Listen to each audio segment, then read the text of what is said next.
Gino Auriemma, Caitlin Clark again. The world turns. It's Caitlin Clark's world. We just live on planet Caitlin. Are you in the black? Or are you in the red? Are you showing up? Or are you bluffing? Touching the ball or not, you have to guard her when she steps into the gym. And so I don't think we've seen anything like that in women's basketball. I've played against a number of great shooters. What if I told you Angel Reese is celebrating a championship she never actually played in? While the media rushes to hype her unrivaled league title, the reality is she missed both playoff games, including the championship itself. If this were Caitlin Clark, it would be a career-defining scandal. Just imagine the outrage if Clark walked away from her team right before a title game. Yet somehow, Reese avoids the criticism and instead gets applause. In what looks to be, you can see there's a stage. Oh my God, they're not even playing on in a basketball gym. They're literally playing in what looks to be an auditorium. Doing all that talking online, but when it comes to the proof, it is in the pudding. When it comes to the numbers, when it comes to the black and the white. We have a different kind of relationship. We've been through a lot of the same things. A lot of people have misconceptions about us. So what's really going on here? Before we dive in, let me ask you a quick favor. If you're enjoying this content, hit the like button and subscribe to the channel. Believe it or not, more than 98% of viewers watch without subscribing. It doesn't cost you anything, but it helps us more than you realize. Did you subscribe? Awesome. Thank you. Now back to the story. Have you ever seen someone celebrate a championship they didn't even play in?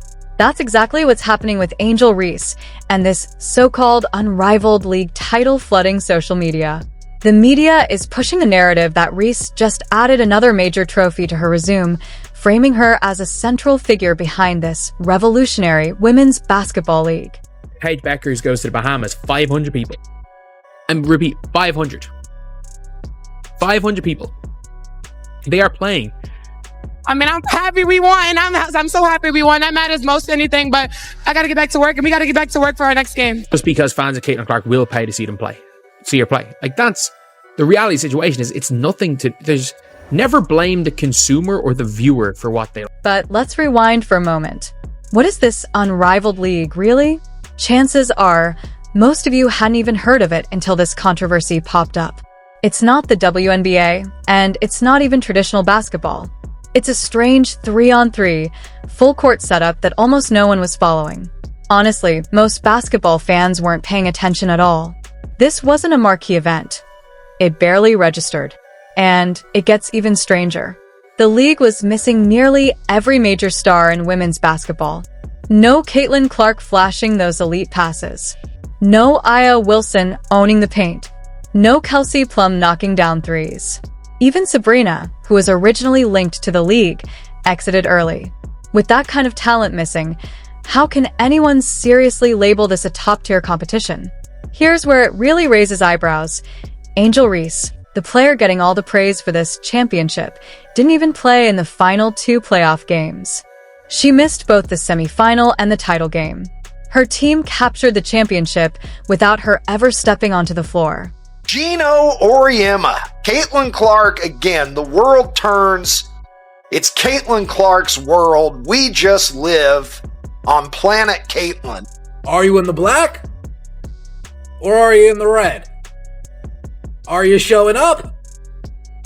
Or are you bluffing? Touching the ball or not, you have to guard her when she steps into the gym. And so I don't think we've seen anything like that in women's basketball. I've played against a number of great shooters. And it gets even more unbelievable. Reese wasn't just on the bench cheering her teammates on. She wasn't even there. While her team was fighting for a championship, Angel was somewhere else entirely. She didn't travel with the team, didn't show up to support them, and didn't stand on the sidelines.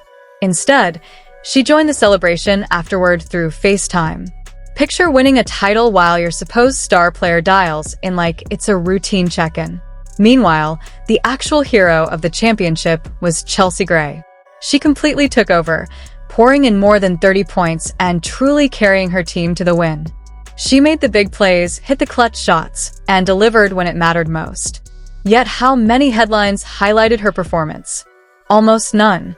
Somehow, the attention still centered on Reese, despite her absence from the biggest game of the season. That when they walk in the gym, you have to guard them. And I think the way the game is played has allowed her to showcase that skill, to be able to take that shot. That shot's being a good shot. Yeah, I mean, it's definitely fun for us. It's fun for a lot of fans in the Midwest that, cheered us on. And in some instances, teams chose to actually move games to larger venues to accommodate the fanfare of Caitlin coming to town. What really caught the attention of some analysts was how the team actually looked better without Reese in the lineup. During the playoff run, the ball moved more freely, the defense was sharper, and the chemistry felt more natural. Yet somehow, the storyline being sold is all about Reese's championship. The most absurd moment came after the game when Reese posted a cryptic tweet saying, "What y'all going to say now?" As if she had just taken over the title game with a 40-point triple-double. She's positioning herself as if she earned the win, despite playing no role in securing it. That's like bragging about winning the NBA Finals because you watched it on TV and sent a congratulatory text afterward. The reality is simple. In this so-called championship, Reese was a spectator, not a contributor, not a difference maker. She experienced it the same way everyone else did from the outside. Yesterday, in a game in the Bahamas, UConn played for 567 people. I'm a dog. You can't teach that. I'm going to go out and do whatever it takes to win, and every single night, my teammates rely on my energy. So being able to continue the energy, even if we're down, even if we're up. The biggest draw in American sports today, CC22, Caitlin Clark-Kent. That's just the truth. From the outside. And yet, this small 3-on-3 league title is being blown out of proportion by media coverage, framed as some major milestone on her resume. Some outlets even treated it like a career-defining achievement, on par with a WNBA championship or an Olympic gold medal. Let's be honest though, this was a low-profile event, missing the elite talent that defines women's basketball. And the player being celebrated as the star didn't even take part in the championship game. What's even more outrageous than the game itself is how the media elevates athletes for accomplishments they barely contributed to. We just watched Angel Reese celebrate a title she never played for. And this isn't a one-off. The sports media constantly manufactures narratives around certain players, inflating moments that don't deserve that level of praise. Real champions aren't made by tweets, branding, or hype. They're defined by showing up when it matters most, when the pressure is highest and the game is on the line. That's the line between true greatness and simply collecting credit. One, they fall in love with all my players because of the way they play and the way they conduct themselves. And they go, yeah, he really is a shithead. When we're in college, I don't know, it's cool, like getting to see one of your best friends live out her dream and then play against each other by the same time. If Caitlin Clark is on the team, it becomes the right team. Because Caitlin Clark is on it. It's like saying Michael Jordan's not on the right team. So the next time you see those flashy headlines about who's supposedly dominating the sport, pause for a moment and look at what really happened on the court. Did they deliver in the biggest moments? Were they even present when it mattered? The gap between hype and reality in today's sports landscape has never been wider. Don't get caught up in manufactured narratives. The real story is always told by the game itself.